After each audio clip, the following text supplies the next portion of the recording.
Right. Hello, everyone. I'm Lesley Johnson, Senior Programmer with Planet in Focus, and joining me today is director of the stunning documentary AITSA. This film is a cosmic exploration of humanity set in South Africa's Karoo Desert. Hi, Dane. Thank you so much for joining us today. Hi, Lesley. Thank you so much. Thank you guys so much for having me.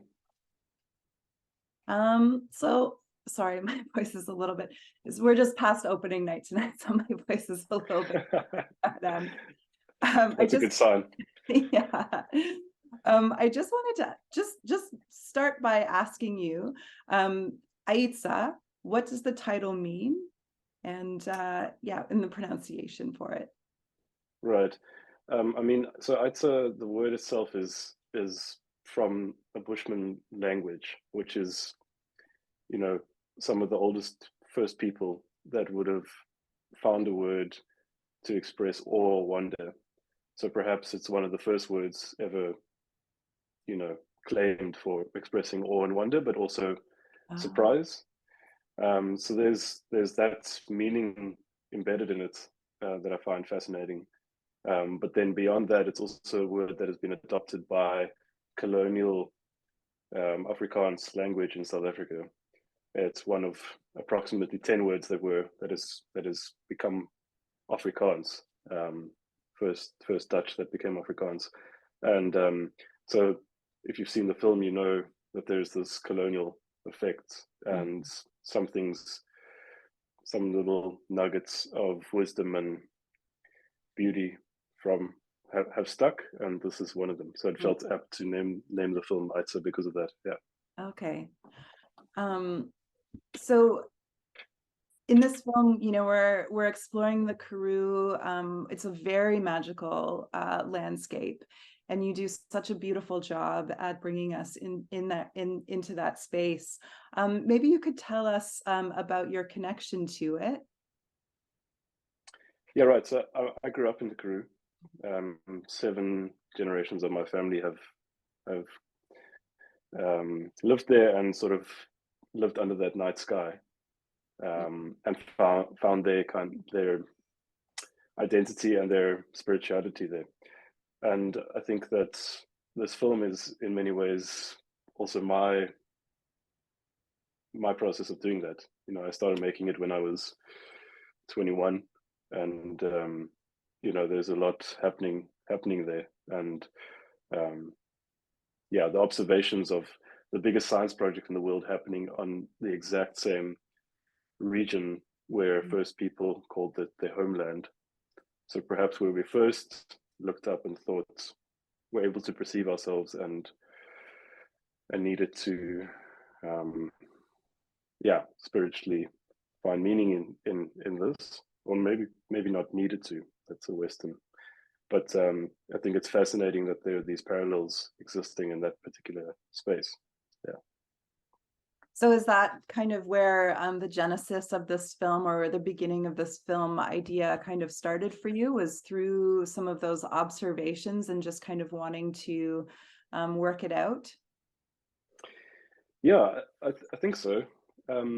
It's really tricky to trace it back because I feel like the film's essence, I looked at the treatment that I made years ago, again the other day, and it was all there, but it required a lot of expertise and a lot of research because I am a white male making a film in the context of a post-colonial climate, and needing to have the sensitivities to that, but then also really understand what you are communicating because you're dealing with pretty massive topics about the universe and about archaeology and about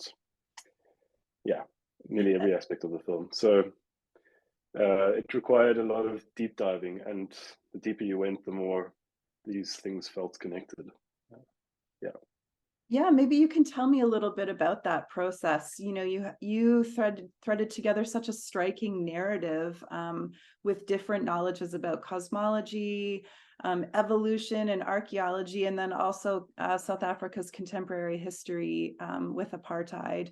And it was just so seamless in how these things came together. And then to even bigger ideas about what could be still out there that we don't Yeah. know. Yeah, tell me a little bit about that process of kind of how you brought together that narrative. I mean, that's interesting to try and articulate. I think it's partially that there's some kind of channeling happening when you're working with such big topics, and being humble to that. A lot of it isn't you, but rather that you're just juxtaposing things as a filmmaker. So in the process of a very difficult film, it's my first film, very difficult film to make. And a lot of people just said, where's your voice in it? We want to hear your narration, you telling it. And that is what I did, just without having my voice actually narrating the piece. Because I feel like it would have been really limiting having one decisive voice kind of tell you what to experience in the film. That felt very risky, and therefore needed to find really strong weaving points between these different topics. And so we really knew what we wanted, and then we went out and found the right people to tell that story, and often it became more magic than we could have hoped for, which is really nice. Yeah. What did you learn that kind of surprised you the most in this process? You talked to so many different people, so many different different types of knowledges, different kinds of people, different kinds of backgrounds. What kind of stood out to you that surprised you the most? I think I've had some sort of more frequency domain experiences that that feels so sacred. And have worked with the indigenous communities as with bush medicine for many years, and understand the sacredness behind these practices. And I was really surprised by many things, but how open Isak Kruiper and Atta Kruiper that you meet in the film were, and how forthcoming they were, and the trust that they kind of had in the film, and what they then shared. That was really beautiful. And I think maybe what surprised me most was, I guess, actually everyone in the film, how open they were. Like, we speak to this big scientist, Russ Taylor from the SKA, and he mentions that we are likely going to encounter extraterrestrial intelligence in the next decade or two, intelligent extraterrestrial life. And he has access to the biggest data sets on the planet, much bigger than the internet. Yeah. That's what they're building, and all that data is accumulated from the universe. So if anyone is going to state that, you imagine there would be some gravity behind that. So I think I was surprised at how forthcoming people were. It was really nice. Yeah, that point really surprised me a lot too. I was very, very intrigued by that. But I think, I think the point that Isaac makes at the end is so poignant, about just how, we're just sort of like, we're looking for all of these things, but he's just sort of noticed that we're all kind of like drifting away from ourselves, and how we're drifting away from the knowledge of our ancestors. And I thought that was such a, here we are looking so hard for all of these things, but I felt like that was a really poignant way to kind of summarize the film. So I definitely appreciated that too. Yeah, I mean, I think that is kind of also one of the biggest learnings that was like reinstated in me in making the film, is that we're really preoccupied with trying to find meaning in everything. And it's really fascinating because spiritual connection is free. You can access it. It just requires something from yourself, and connection to source. And I think that it's just that is also to speak into the latter about what was most surprising, that when people are allowed to speak into that and to really experience that, something much bigger comes out. So I think that was, again, nice that supported what Isak is saying. Yeah, I can talk about this for a long time. Well, I wanted to ask you something about the process of making the film. I mean, it's a very striking film. It's very beautiful. But I also wanted to ask you about the soundscape, because it's so otherworldly, which really supports the film so well. And there's a note at the end about how it was made, and I just wanted to ask if you could kind of elaborate and explain that a little bit. Right. So, I mean, Simon Kohler is the composer of the film. He's made the entire soundtrack out of rock gongs or ringing rocks, which are from the Karoo. And these rocks are often have engravings on them.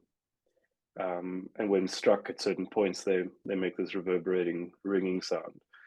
And it was really interesting when Simon and I spoke about it, because it had kind of been an idea that this would be a big part of the soundscape from the beginning, because Simon had recently, with the advisor of the film, actually made a soundtrack from them on a research trip.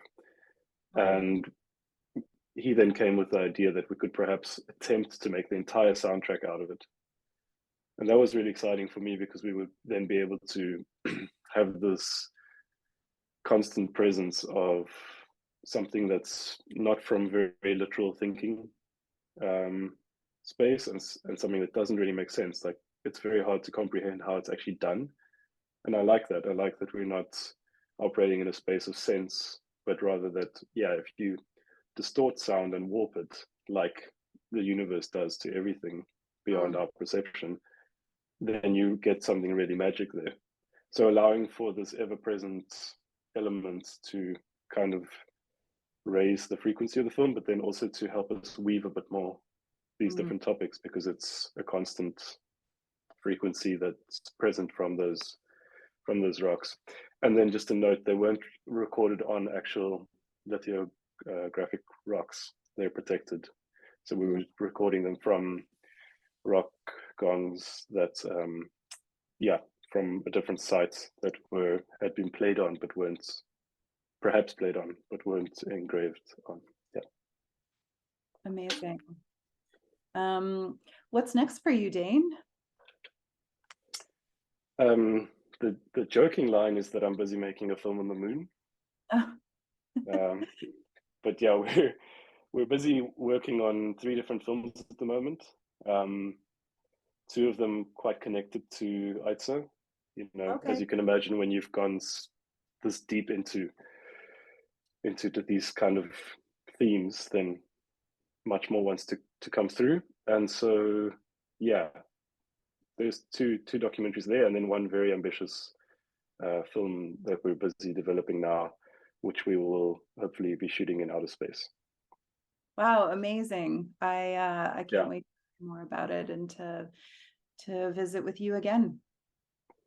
Thanks so much. It was a great chatting to you, and thank you guys so much for what you do for the industry and for the planet. Well, thank you so much for joining us today. Cool. Thank you.